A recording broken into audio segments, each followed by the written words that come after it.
Ça va les faire venir. On est tout à fait dans le thème avec le prix de Laurence Siner, Vestige, puisque c'est un roman qui, tout en étant très d'aventure, avec pas mal de rebondissements, nous avons des points de vue sur la physique. On sent bien qu'elle a lu la mécanique quantique, qu'elle connaît bien ça, et elle évoque pas mal de sujets assez pointus en sciences. Donc voilà, le débat aujourd'hui, enfin, cette discussion, c'est sur les rapports entre science et science-fiction. À côté de moi, donc, Roland Lehoucq, qui est astrophysicien au CEA, et qui est en même temps un vulgarisateur de la science, qui a écrit beaucoup de bouquins, et qui est un des rares scientifiques à s'intéresser à la science-fiction. C'est-à-dire qu'il a déjà écrit sur Star Wars, c'est un bouquin qui a bien marché, là, faire de la physique avec Star Wars. Il a écrit sur la physique de Superman, c'est un livre pendant longtemps indisponible qui a été réédité. J'en suis très content parce que je me marre, on essaie de nous montrer comment Superman peut être un super-héros, c'est-à-dire qu'est-ce qu'il consomme en tant qu'énergie pour voler, qu'est-ce qu'il lui faut comme regard pour pouvoir observer de très loin, donc il a des yeux de chouette et c'est normal qu'on ne puisse pas le photographier, qu'il ait une force incroyable n'empêche pas certaines lois physiques de s'appliquer, arrêter un train lancé à 100 km/h, qu'il y ait ou pas des wagons derrière, suppose qu'il y ait une certaine force de recul et que donc il est obligé d'avoir des talons en titane de 75 cm à peu près, enfin bon, c'est une drag queen quoi. Voilà, donc on a le dessin de Superman qui change au fur et à mesure, au fil du bouquin, c'est vraiment intéressant et on en apprend beaucoup sur lui, sur la force physique, sur l'énergie que l'on consomme, etc. Il a beaucoup écrit sur, récemment il a écrit sur Avatar, et donc c'est un auteur de vulgarisation qui part de la science-fiction, et plutôt de la science-fiction très populaire, très généraliste, davantage des films que les bouquins, pour pouvoir nous parler de science. C'est parfait. Bon. Et alors, pourquoi tu fais ça? Parce que ça me fait devenir très riche. On t'entend là?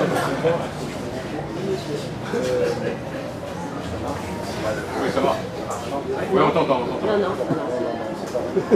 C'est par où, je sais pas. Tiens, prends ça, voilà. Merci. Donc, oui, ce que disait Claude est tout à fait vrai. J'utilise la science-fiction pour parler de science, comme prétexte pour parler de science. Évidemment, l'idée, c'est pas de critiquer la science-fiction, de dire ça c'est bien et ça c'est pas bien, parce qu'essentiellement, même dans le grand public qui ne connaît pas la science et qui ne connaît pas non plus la science-fiction, on se doute bien que ce qu'on voit dans les films de science-fiction, c'est pas bien, au point de vue de la science, c'est pas correct. Et donc ça, c'est pas très intéressant de dire ça. Je le dis au passage, qu'on est quand même, qu'on soit d'accord sur ce qu'on sait sur la science et le fonctionnement du monde, mais l'objectif n'est pas celui-là. L'objectif, c'est vraiment de présenter les idées de la science, les faits scientifiques qui ont été élaborés pendant des milliers d'années, les au moins 2000 ans qui les ont précédés, mais aussi la façon dont ces faits ont été acquis, dont ces faits ont été construits. Ça présente donc autant les faits scientifiques que la méthodologie scientifique. Ça permet de se livrer à des enquêtes scientifiques sur les mondes que l'on voit, pour déterminer des informations qui ne sont pas données a priori dans l'œuvre. Par exemple, dans Star Wars, on peut déterminer quelle est la puissance dégagée par un sabre laser. Alors ça, c'est dit nulle part, on a l'impression que c'est un assez puissant, évidemment, on fait des tas de choses avec ça. D'abord, les gars, ils sont branchés sur la force. On devrait d'abord appeler l'énergie, je pense qu'il faut me dire que l'énergie soit avec toi, ça serait mieux, mais bon, c'est pas moi qui ai fait le film. Et ensuite, on peut déterminer cette puissance en regardant uniquement le film, c'est ça qui est intéressant aussi, sans aller voir les œuvres secondaires, les détails supplémentaires qu'on a fait après. Alors la réponse, comme je vous la donne, c'est 3 gigawatts, ça veut dire 3 milliards de watts, ça veut dire 3 centrales nucléaires, dans un truc qui est gros comme un sabre laser. Donc si c'est des piles qu'on ne sait pas faire. Des piles, des accumulateurs, ce qu'on veut, on ne sait pas le faire. Sinon, c'est autre chose et peut-être la faute. Donc voilà, c'est ça qui est intéressant, c'est qu'on peut faire une enquête et aboutir à la fin qu'évidemment le sabre laser, pour au moins cette raison-là, il y en a 4 autres qui sont aussi rédhibitoires, est un objet qui ne peut pas exister. Mais ça, on s'en fout parce qu'on est quand même plein, on a plaisir à le regarder. Moi, j'en ai un chez moi, enfin un faux. Et voilà, on s'en fout que ça marche pas. Ce qui compte, c'est que ça soit plaisant, évidemment, dans ces œuvres de fiction. Ce qui compte, que ce soit divertissant, plaisant, intéressant. Il m'a menacé avec son sabre laser, je m'en fous pas qu'il marche pas, je suis très content. Ça dépend de quel point de vue on se place, évidemment. Et puis on peut déterminer la taille de l'étoile de la mort, ou des choses sur Superman, pareil, dans Tintin, alors dans un registre qui n'est pas de la science-fiction, mais qui serait, disons, les supports de l'imaginaire, la bande dessinée ou le cinéma, mais moins science-fiction. On peut déterminer l'emplacement du temple du soleil, on peut déterminer le jour où il a découvert l'étoile mystérieuse, le jour et l'heure où il a découvert l'étoile mystérieuse. Alors toutes ces informations ne sont pas données dans l'œuvre. Donc ça, ce qui me paraît plus intéressant, c'est précisément que on peut, grâce à la science-fiction, grâce à ces supports, élaborer aussi autour de la méthodologie scientifique. Qu'est-ce qui fait que... Comment un scientifique s'empare d'un problème mal posé, un exemple de problème mal posé, quelle est la température au centre du soleil? Voilà. Débrouillez-vous, vous avez 20 ans. Alors, évidemment, c'est toute la recherche de l'astrophysique qui a permis d'élaborer une compréhension des phénomènes physiques qui sont à l'œuvre dans les étoiles en général et dans le soleil en particulier. De ces modèles a permis d'en faire des modèles d'abord analytiques, à la main, on fait des calculs, donc on fait ce qu'on peut. Après des modèles numériques très chiadés, et puis à la fin, on arrive à se convaincre que la température au centre du soleil, c'est quelque chose comme 14 millions ou 15 millions de degrés. Voilà, mais on n'a pas été dedans pour mesurer. Mais là, c'est exactement pareil. On a un point de vue sur ces films, en tout cas le point de vue J-Dub sur ces films, c'est celui-là. On les regarde, on ne peut pas aller dedans. On ne peut pas faire des expériences dans le lieu du film, dans le monde du film. Je ne peux que regarder ce qui m'en vient par de la lumière, qui est finalement ce qui vient de l'écran, ou par les images qui sont produites si c'est de la bande dessinée, ou par les images qui sont interprétées par mon cerveau quand c'est de la littérature. Et puis, à partir de ça, essayer de faire quelque chose qui soit cohérent entre l'œuvre et notre monde à nous, notre monde d'ici et maintenant. Alors ça, c'est tout à fait semblable donc, à la démarche de l'astrophysicien et du scientifique en général. Et puis, deuxièmement, ça montre aussi qu'il y a une hypothèse que je fais, c'est que ces mondes obéissent aux mêmes lois que les nôtres. Alors, il y a deux positions possibles. Soit ils n'obéissent pas aux mêmes lois que les nôtres, auquel cas je n'ai rien à en dire.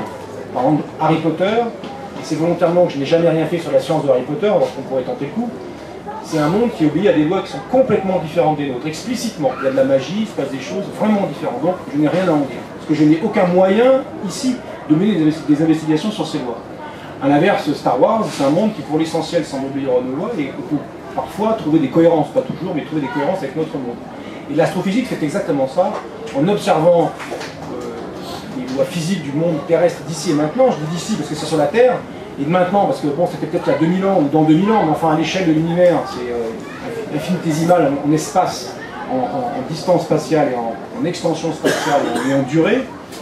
On peut comprendre ce qui se passe dans l'univers, ce qui n'a pas toujours été le cas, puisqu'on va dire en gros avant Galilée, on imaginait que les lois au-delà de la Lune incluse, n'étaient pas les mêmes que les lois de la Terre, et en dessous de la Lune incluse.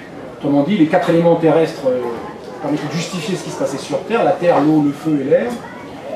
On comprenait ce qui se passait sur Terre avec ça. Au-delà de la Lune, il y avait le 5e élément, qu'on appelle la quintessence. Et les lois étaient tout à fait différentes.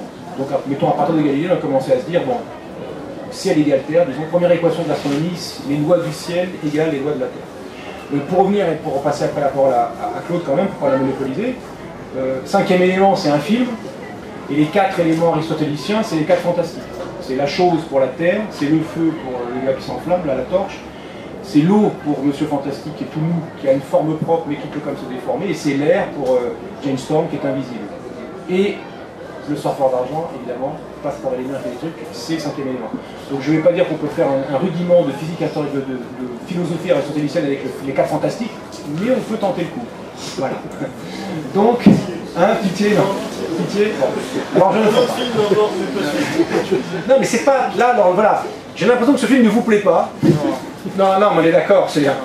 Il ne plaît pas. Mais là, le point. Voilà. Il y a les BD d'abord, bon, les jeunes gens, enfin si je parle de ça à des gamins de 15 ans, ils ont vu le film, ils n'ont pas vu les BD, enfin ils n'ont pas vu forcément les comics il y a 30 ans. Enfin, c'est mal dessiné pour les années 60, les premières des années 60 c'est un peu maladroit. Alors, le point c'est, est-ce qu'il faut un bon film, est-ce que plutôt une bonne science fait un bon film de science-fiction? Non évidemment. Un bon film de science-fiction, c'est un film qui est décidé bon pour des critères qui ne sont pas du tout les caractéristiques, la qualité de la science qui est présentée dedans. Est-ce qu'un bon film ou un mauvais film de science-fiction est plus ou moins utile pour parler de science? Les mauvais films sont plus utiles. Parce que pour les étudiants, ou pour les gens qui savent peu de son étudiant, c'est-à-dire quelqu'un qui sait un peu de science, et qui n'est pas forcément aguerri pour l'utiliser en dehors d'un contexte très calibré qui sont les examens, eh bien c'est plus facile quand c'est évidemment faux et de manière triviale.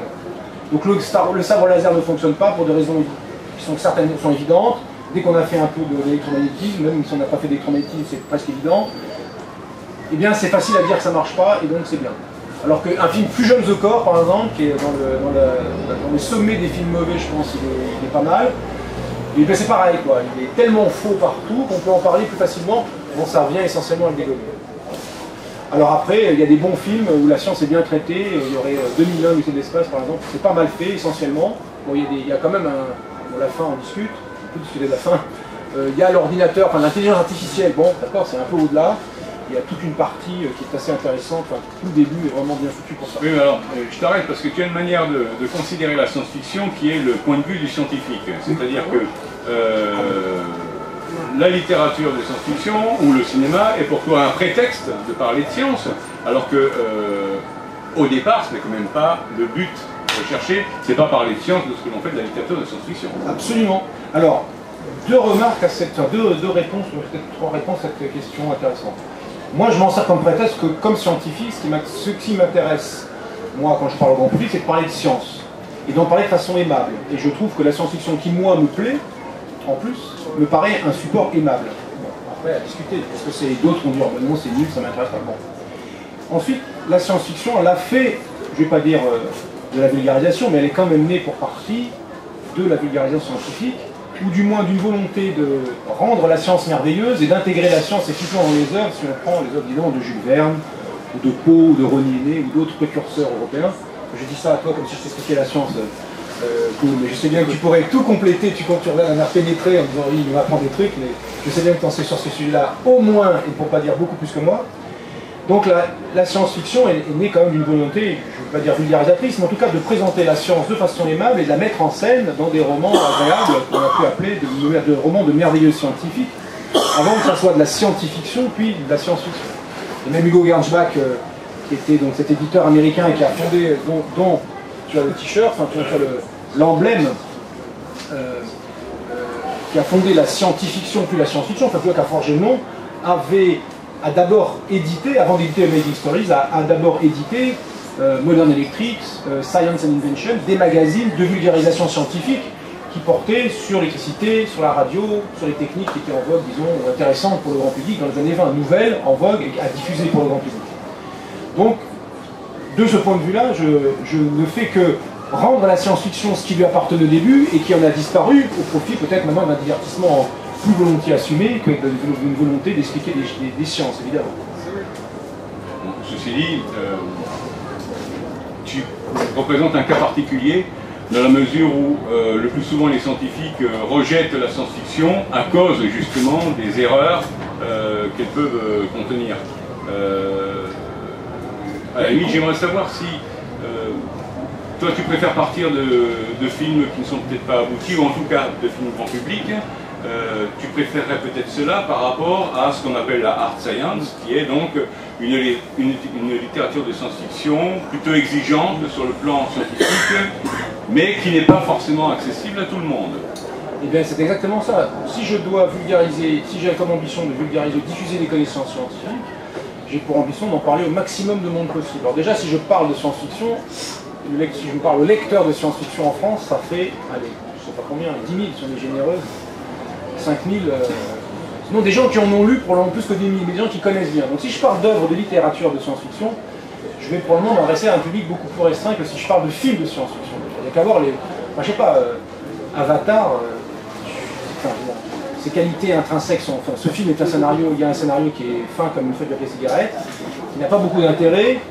Toutes les images, toutes les idées qui sont dedans sont des repompées de ce qui s'est passé en science-fiction, iconographique, enfin, depuis 40 ans, donc ça n'a rien inventé, enfin c'est juste rien. Et il l'a fait beau. Ah, voilà. Il a réalisé, il a mis en scène tout ça, il en a fait une réalisation technique spectaculaire, il y a eu une grosse pub derrière, et boum, c'est vu par plein de gens. Donc c'est bien d'en parler, parce que finalement c'est un support que tout le monde connaît. Et ça, évidemment, si on veut s'adresser au maximum de gens, on a quand même intérêt à utiliser les œuvres les plus connues, les plus populaires ou les plus connues. Et c'est pas leur qualité intrinsèque qui vont faire une œuvre, leur qualité intrinsèque de science, qui vont faire une œuvre populaire. Si on parle de Bienvenue à Gattaca, par exemple, c'est un film génialement bien fait, c'est un film intéressant, la science est plutôt bien traitée dedans, 2001 c'est pareil, Blade Runner il y a des choses sympas, mais c'est pas aussi vu qu'Avatar. C'est dommage, mais voilà, Prometheus, qui est vu pour le coup, c'est une merde. Mais tout le temps, enfin, à tous les niveaux, là c'est en train d'atteindre le niveau de Fusion the Core. Plus j'y réfléchis, plus je me dis que ce niveau de Fuel the Core, c'est un peu déprimant. Alors qu'en même temps, Alien, mettons le premier Alien, qui est quand même la norme, c'est un film aussi qui peut être très scientifiquement très discutable de plein de façons différentes, mais on peut élaborer un discours scientifique sur ce film, même s'il y a des tas de choses en science dedans qui ne sont pas compréhensibles, en tout cas à l'aune de la science, ne sont pas claires à l'aune de la science de la biologie terrestre. Donc oui, il faut choisir les choses. Moi j'aime bien choisir. Alors, en même temps, j'aime bien les œuvres de science-fiction littéraire, évidemment j'en ai lu, et il y en a tout un tas qui sont extraordinairement intéressantes à analyser, bien plus intéressantes parce que souvent, et tu fais partie de ces auteurs-là, il y en a quand même qui chialent, c'est-à-dire les auteurs de science-fiction, ils ne veulent pas faire comme beaucoup de scientifiques qui l'imaginent, mais la science fictive, justement pour empêcher de faire un truc qui soit merdique pour une nation, il faut quelque chose qui leur est utile pour leur intrigue, et bien souvent ils se documentent, ils lisent un peu de science, ils lisent Science et Vie, Science et Avenir, pour la science, la recherche, ils savent un peu des sciences, ils ne sont pas forcément scientifiques de profession, mais ils savent un peu des sciences.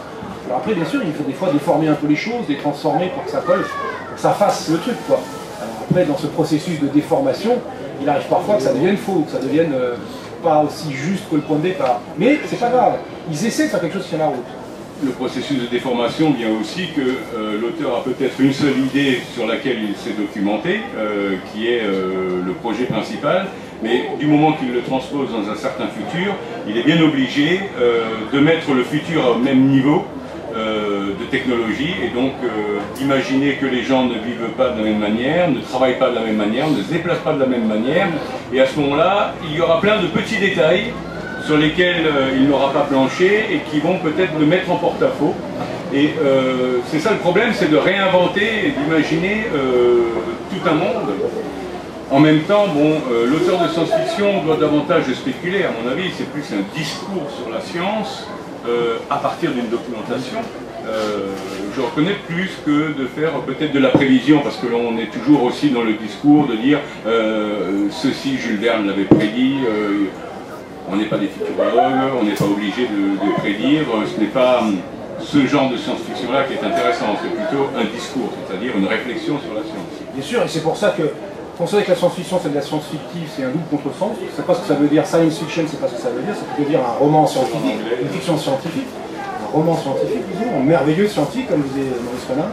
Et puis, c'est aussi de l'humain finalement, c'est pas la techno qui est intéressante. Alors, vraiment, de hard science, la techno ou la science, elle prend un aspect très important. Mais c'est aussi une mise en scène d'éléments scientifiques et techniques, et l'analyse, le questionnement des conséquences sur le monde. Et c'est pour ça qu'on te dit, c'est ça qui est très intéressant, quand on dit que quand on met un sabre laser, on ne fait pas le sabre laser tout seul. C'est comme quand on a, je sais pas, un objet comme cette caméra qui nous filme ou ce micro. Si on trouve cet objet posé au milieu d'un désert, même s'il n'y a que du sable sur 10 mètres d'épaisseur et sur 100 000 km², trouver cet objet, ça veut dire qu'il a été produit par quelque chose qui n'est plus là manifestement. Mais ça induit plein de choses en amont. Le plastique pour le fabriquer, des machines pour faire ça, des gens qui vont s'en servir, enfin, un seul objet, ça induit qu'il y a énormément, il y a un monde derrière un objet. Donc dès qu'on met un objet intéressant, on veut faire un truc, on va dire, ouais, on va faire des Jedi avec des sabres laser, ça va être cool. Oui, mais il y a tout le monde qui va avec, qui font l'inventeur. Alors, les possibilités sont larges, mais il y a tout ce monde qui va avec. Et c'est ça qui est moi qui m'intéresse le plus. Là, j'analyse un peu des œuvres de hard science, ça m'arrive pour des publics, je vais dire, très fans de SF, dans les conventions de SF, où de temps en temps ça va être arrivé, pour des gens qui connaissent vraiment les œuvres, évidemment, qui se sentiront touchés par l'œuvre, parce qu'ils la connaissent, mais en même temps, c'est pas les œuvres, moi, qui m'intéressent le plus, comme lecteur de science-fiction, c'est plutôt les œuvres, plutôt à la Claude Eken ou à d'autres, qui mettent en scène la science et qui posent des questions, des conséquences humaine, sociale, de civilisation, finalement, des faits scientifiques. Quoi. Le clonage humain, ça existe, et ça vaut 100 000 €. On veut dire, on peut se l'acheter, enfin pas tout le monde, mais plein de gens peuvent se l'acheter. C'est quoi le monde dans lequel on vit? Voilà, une question qui me paraît intéressante. Et les comités d'éthique, ils ne peuvent pas réfléchir pareil. Ils ne peuvent pas se poser la question comme ça. Ils ne peuvent pas dire, ça se fait, ça vaut 100 000 €. Ils disent, comment on va faire pour que ça ne se vende pas et que ça ne vaille jamais 100 000 €? Là-dessus, j'ai un exemple. J'ai travaillé en début d'année dernière pour une association qui s'appelle Vivagora et qui pose beaucoup de questions sur le biologique, la biologie de synthèse et autres. Donc, j'ai dû écrire 3 scénarios d'un monde futur dans lequel la biologie de synthèse est, disons, répandue, effective partout. Donc, les Frankenfish, alors ce sont des poissons Frankenstein, ça existe déjà. Ce sont des poissons qui changent de couleur selon la pollution qu'il peut y avoir. Finalement, bon, on n'avait pas envie de les garder, on ne voulait pas les lâcher dans la nature, mais les gens avaient trouvé ça tellement joli qu'on les a gardés dans des aquariums. Mais le fait qu'ils aient été libérés dans certaines rivières ont permis de se rendre compte que dans certains bras de rivières que l'on croyait exempts de toute pollution, il y en avait.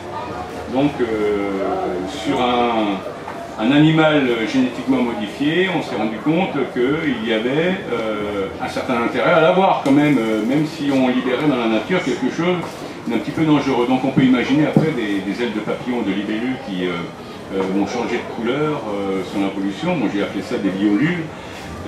Et je devais écrire trois scénarios, le positif, le négatif et le moyen terme, mitigé. Et trois groupes de travail, des citoyens, allaient plancher là-dessus pour donner leur avis, et puis ensuite mettaient ça en commun. Là où j'étais surpris pour la synthèse, j'ai participé à la journée de synthèse, c'est que aussi bien le négatif que le positif, on a trouvé que j'étais un écrivain éminemment pessimiste. Avec un monde horrible où il y avait des papillons. Alors tout était justement génial, c'est-à-dire qu'il y avait des papillons qui changeaient de couleur pour montrer là où il y avait de la pollution. Certaines plantes, il y a des plantes qui bouffent la pollution et qui donc éliminent. Mais donc là où poussent ces plantes, vous savez que le sol est pollué. En même temps, on le sait que certaines écoles ont été construites sur des sites qui étaient industriels avant et qui n'ont pas été dépollués dans les règles, si jamais même on a dépollué, voilà, ça se passe encore de nos jours. Donc c'est vraiment la situation d'aujourd'hui et les gens n'en avaient peut-être pas du tout connaissance, peut-être parce qu'on n'en parle que dans un entrefilet de journal, et de dire mais dans quel monde vivons-nous, dans le monde de Claude Eken, où on a besoin de papillons, on a besoin de plantes qui dépolluent, on a besoin de tout ceci. Je ne dis pas qu'on a besoin, c'est simplement que ça existe parce qu'aujourd'hui, il faut en avoir. Mais là, on passait pour quelqu'un d'éminemment pessimiste, alors qu'on est simplement, comme tu dis, réaliste. Donc voilà, le regard qui est porté aussi sur la science change par rapport à ça. Et je ne sais pas si c'est le regard du scientifique ou le regard de l'auteur de science-fiction, c'est de prendre ce que fait le scientifique et de voir comment on le transforme en le mettant dans une vie au quotidien. Et c'est l'ensemble de toutes ces réalisations, lorsqu'elles sont ramenées sur la vie quotidienne d'une personne, la mise en scène qui permet peut-être de se rendre compte des avantages et aussi des inconvénients. Et de toute manière, bon, on ira toujours avec les inconvénients et les avantages en même temps. Absolument, c'est des questions que ça pose des questions. La réponse qu'apporte l'auteur, elle est davantage sociale ou philosophique que... Mais c'est plus important la question que ça pose, exactement. Et ça, pour ça, la science-fiction est beaucoup plus que de la science, c'est une exploration, c'est une expérience de pensée. Enfin, ce qui est la science-fiction qui m'intéresse, c'est pas que ça, Star Wars, c'est pas ça non plus, hein. Mais c'est une sorte d'expérience de pensée sociale, que ne font pas en général les sociologues. On avait, rappelle-toi, quand on a travaillé sur Mission Biospace, l'idée était la suivante, une exposition qui a eu lieu il y a maintenant en 2005, donc à 130 ans, à Toulouse, à la Cité d'Espace à Toulouse. Et donc l'idée c'était que le lieu de l'exposition, l'intérieur de l'exposition, ça soit une partie d'un vaisseau interstellaire qui soit raisonnable, c'est-à-dire qui aille d'abord moins vite que la lumière, et qui allait même raisonnablement moins vite que la lumière pour être à peu près pensable, et qui donc met des centaines d'années pour atteindre son objectif. Et donc il y a des humains qui sont dedans, ils doivent vivre dans ce vaisseau, et la question se posait de savoir comment on s'organise. Enfin c'est pas simple, vous rentrez dans le vaisseau, vous savez que vous y mourrez, que vos enfants y mourront, vos petits et arrière-petits et arrière-arrière-petits enfants y mourront, ce sera au bout de 5 générations, ou 6 générations que le vaisseau arrivera. Donc comment on organise les humains là-dedans, voilà. Qui couche avec qui, selon quels critères, qui produit des enfants avec qui, voilà. Tout de suite les questions commencent à devenir difficiles. Et les sociologues, alors il y a des questions techniques faciles, comment on recycle l'eau, enfin je dis facile, elles sont super merdiques en fait, mais c'est une question facile, c'est que de la techno. Donc comment on recycle l'eau, comment on fait pousser les plantes, comment on éclaire tout ça, comment on fait une gravité artificielle, c'est quoi la taille du vaisseau. Des choses qui sont extrêmement complexes techniquement, mais qui sont en réalité extrêmement simples, parce que quand on met ça à côté avec les problèmes humains, ne serait-ce que les organisations sociales qu'on doit mettre là-dedans, une caisse à savon fermée, et qui part à un 20e de la lumière et qui va mettre 300 ans pour arriver, tout de suite, les sociologues, là, ils répondaient jamais. Rappelle-toi, il y en avait un ou deux qui étaient venus pour commencer à discuter, puis on leur a dit, alors maintenant, on fait quoi? Non, on ne dit pas, on va faire de génie. Ah ben oui, il faut peut-être faire ça s'ils sont que 300 ou 400, parce qu'il n'y a pas la place pour 500 000 personnes dans ce vaisseau, hein. On est que 300. Donc qui couche avec qui, ok, chacun sa merde, mais qui fait des enfants avec qui, non, c'est pas autorisé au hasard. Quoi. Et puis s'il y a un enfant qui est pas dans le bon, hein, qu'est-ce qu'on fait? Voilà. Donc ça posait tout de suite des questions qui se posent là, mais bon, de manière moins prégnante, qui sont posées, qui se posent dans le métier, mais là ça se posait directement. Et les sociologues, il n'y en a aucun qui a voulu tenter l'expérience de pensée. Voilà. Certains l'ont critiqué. Aucun, et même certains n'étaient pas d'accord du tout avec l'idée. Donc voilà, c'est pour dire que la science-fiction, elle se permet de faire des choses, parce que c'est pas de la sociologie, c'est pas de l'action, c'est de l'imaginer, on fait ce qu'on dit. C'est un peu comme quand Copernic qui vous raconte que le Soleil est au centre du système solaire et que les planètes dont la Terre tourne autour. Il n'a aucune preuve de ça. C'est simplement, ça lui convient mieux, c'est une hypothèse qui lui paraît plus simple, que le gros machin soit au centre et que les petits bitoniaux tournent autour. Contrairement à ce que prétend tout le monde. Et certains ont eu des problèmes avec cette prétention-là. On lui recommande quand même que s'il l'écrit, il fasse ça sous le compte de l'hypothèse. Il le présente comme une hypothèse, pas comme la réalité du monde. On sait bien que la réalité du monde, c'est la Terre au centre de l'univers. Mais, comme hypothèse, on va mettre le Soleil au centre et la Terre qui tourne autour et tirons-en les conséquences. Mais on sait bien, évidemment, et on insiste lourdement. Donc la science-fiction, elle peut faire ça. Elle peut se dire, imaginons que, et si on pouvait faire de génisme, et si on pouvait faire ça, et si on pouvait pas, et qu'est-ce qui se passe? Et là on ne dit pas, c'est des méchants, c'est des raéliens, c'est des nazis, c'est des je sais pas quoi, enfin des méchants. Non, on ne dit pas ça. On dit c'est de la science-fiction, et l'œuvre est intéressante ou pas intéressante, on pose des questions intéressantes ou pas, mais qui sont complètement décorrélées de la question elle-même.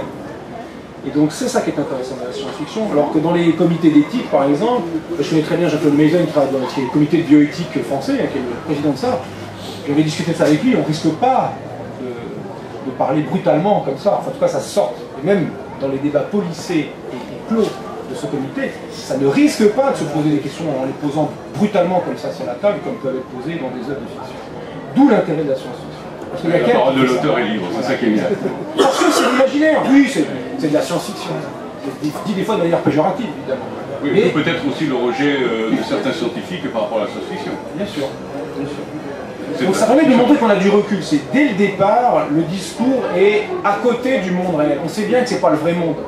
Et parfois, pour certains, c'est péjoratif. Oui, c'est de la science-fiction. Mais c'est précisément ce qui en fait l'intérêt aussi. C'est que ça permet de prendre ce recul, ce décalage, et de regarder notre monde avec une vision d'extraterrestre. Il y a eu des... Je connais moins ça, je ne suis pas suffisamment fort en littérature, mais il y a eu des situations, prenons par exemple les lettres persanes, ou le songe de Kepler, où on discute de l'Europe du XVIe, du XVIIe siècle par le regard d'étrangers ou de sélénites, et on en discute par leur regard pour les critiquer. Mais si on disait « je suis un homme du temps et de ce lieu et j'en parle, je critique », bing. Mais là, c'est pas vous qui critiquez, c'est une œuvre de l'imaginaire, c'est des Persans, c'est des sélénites qui disent que tout ça est un peu bizarre. Les Martiens. Les Martiens, voilà. Okay. Vous avez peut-être des questions à poser, comme l'heure avance. Des remarques. Des remarques, oui, à faire. Faut qu'on continue encore pendant une demi-heure. Bon, on peut. Tranquille. Bon, on continue alors. Alors justement, puisqu'il a parlé de la Cité de l'Espace, le travail qui a été fait sur ce vaisseau spatial, on a échangé par email d'une manière assez intéressante. C'est-à-dire qu'on n'avait pas tellement de temps de se voir. C'est quelqu'un de très pris. Non mais surtout tu es à Béziers et moi à Paris, ça ne nous aide pas. En plus du reste. Ouais. En plus que je suis une vedette évidemment. Non, c'est vrai, il est jamais là.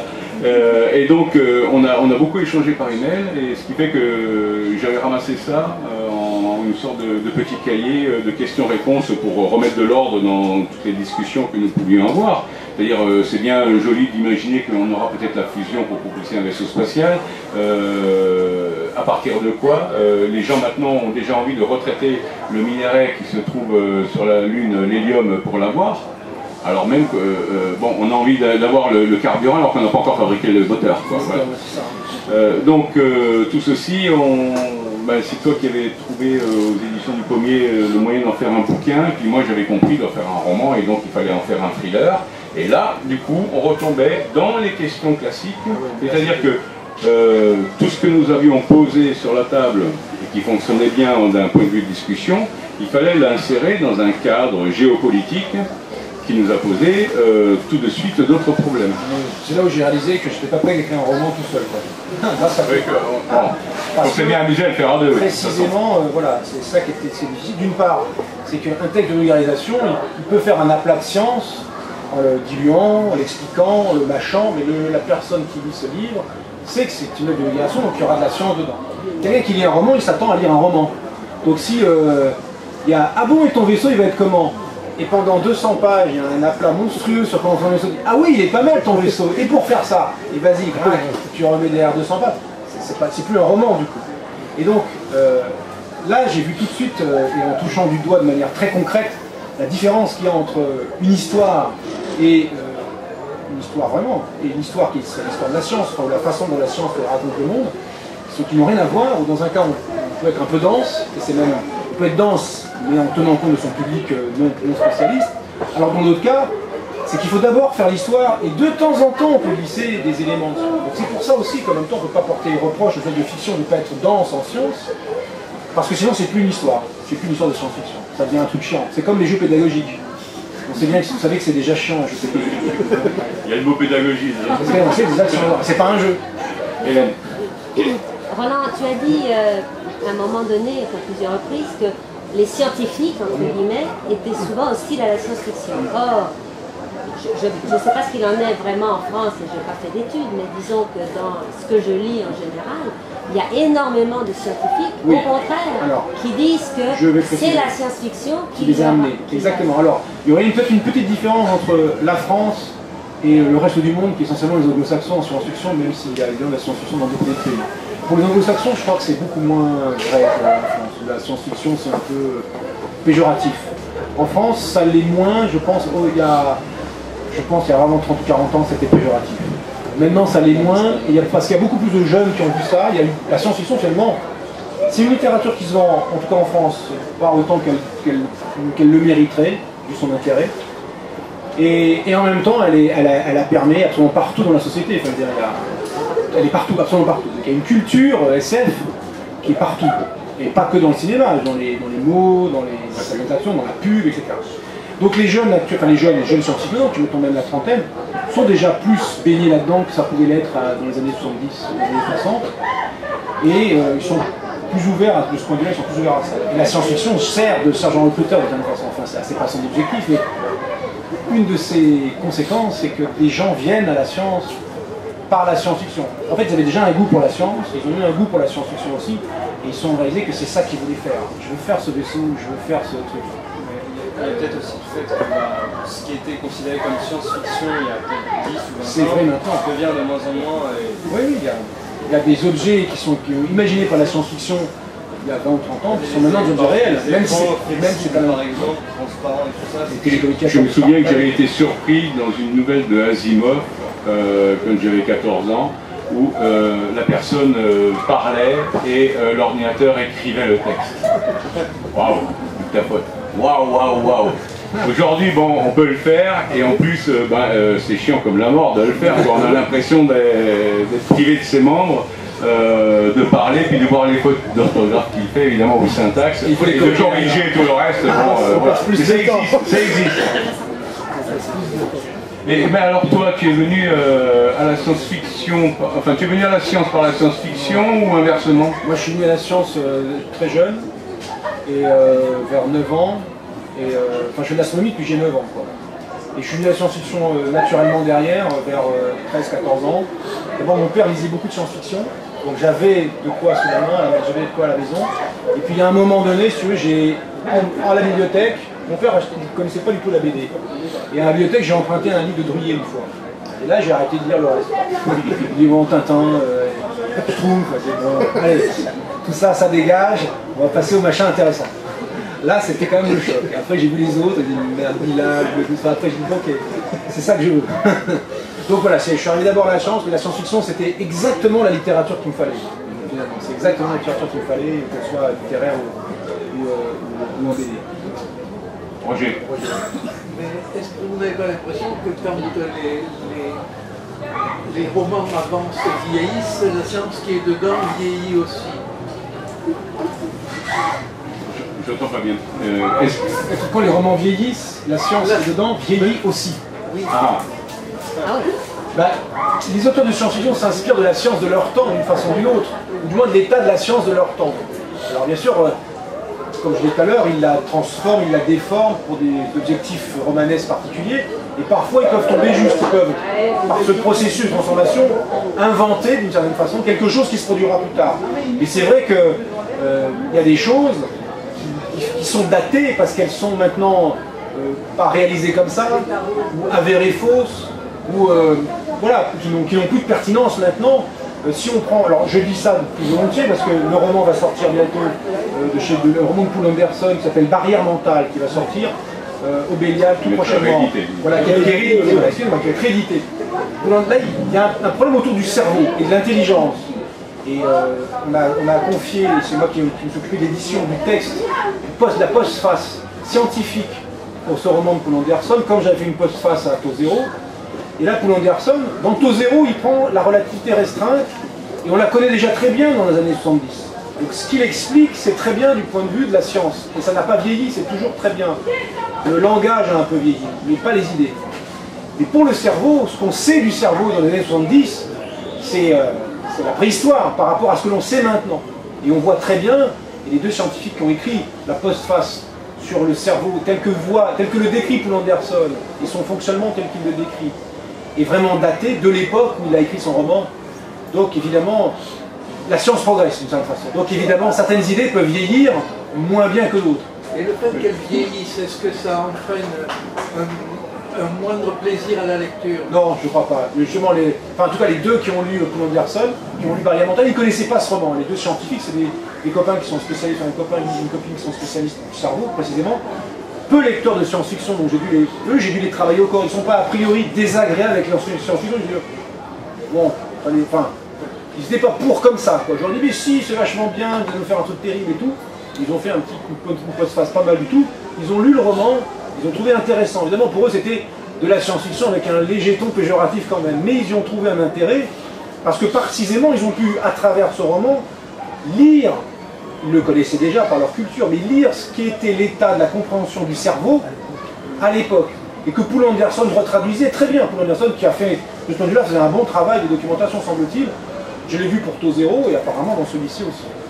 Alors, ceci dit, je suis désolé, mais on peut aussi lire les œuvres des scientifiques, qui sont très intéressantes, de Darwin à aujourd'hui, qui ont écrit des choses très intéressantes, mais qui, à l'intérieur même de ces œuvres-là, colportent les idées de leur époque, et qui, finalement, celles-ci ont vraiment vieilli. Hier, je me suis baladé au Jardin des Plantes, puisqu'on parle de cerveau, il y avait Cuvier. Cuvier essaye de comparer la taille des cerveaux pour voir la différence entre un cerveau masculin et féminin, entre un cerveau de noir et un cerveau de blanc.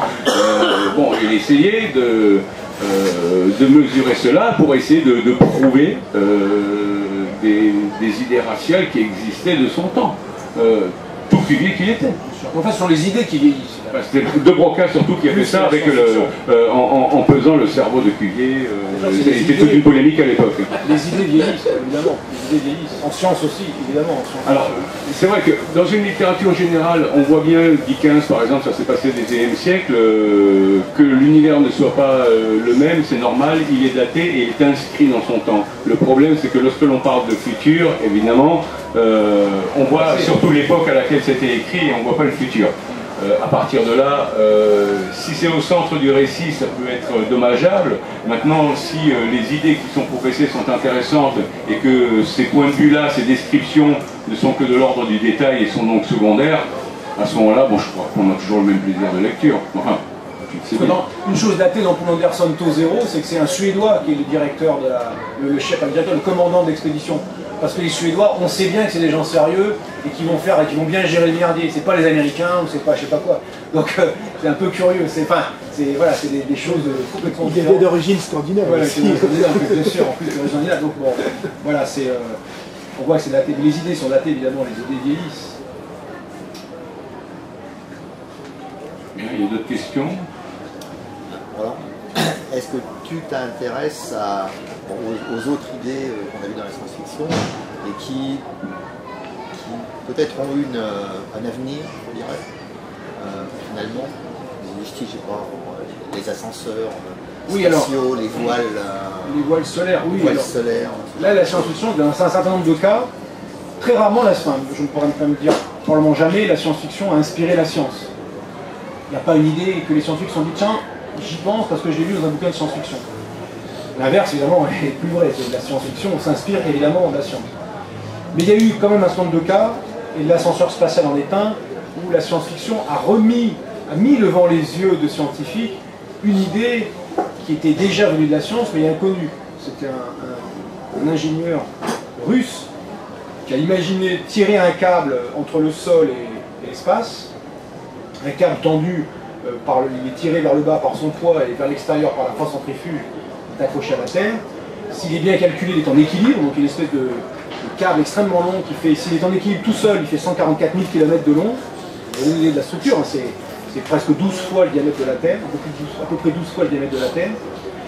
Et on peut imaginer monter et descendre le long de ce câble et donc prendre l'ascenseur pour l'espace au sens littéral du terme. Après, il faut s'en décrocher évidemment, mais bon, on peut espérer aller au moins en orbite basse avec ça. Et cette idée-là a été promue par un russe dans les années 60, en russe, dans un article, dans un journal russe, dans les années 60, complètement passé sous silence, enfin absolument invisible du monde entier, à part peut-être chez les Russes. Et c'est Arthur Clarke qui l'a remarqué, je ne sais pas comment il avait parlé chez lui, dans son regard, et qui en a fait Les Fontaines du Paradis, le roman que j'appelle Les Fontaines du Paradis. Ce roman était bien fait finalement, un roman assez intéressant, techniquement impeccable, et ça a mis devant les yeux d'ingénieurs américains, et de scientifiques américains, ce projet-là, et qui se sont dit, ouf, ça a l'air chouette, quoi.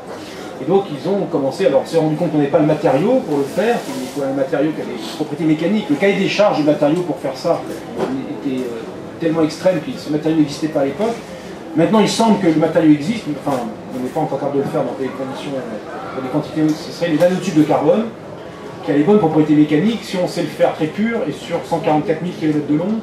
Alors pour l'instant on sait le faire assez pollué et sur 1 cm de long. Donc ça vous donne un peu l'idée, voilà. Mais il existe, alors vous voyez, c'est tout le transfert qu'il y a eu, toute la différence qu'il y a entre c'est impossible et c'est très difficile.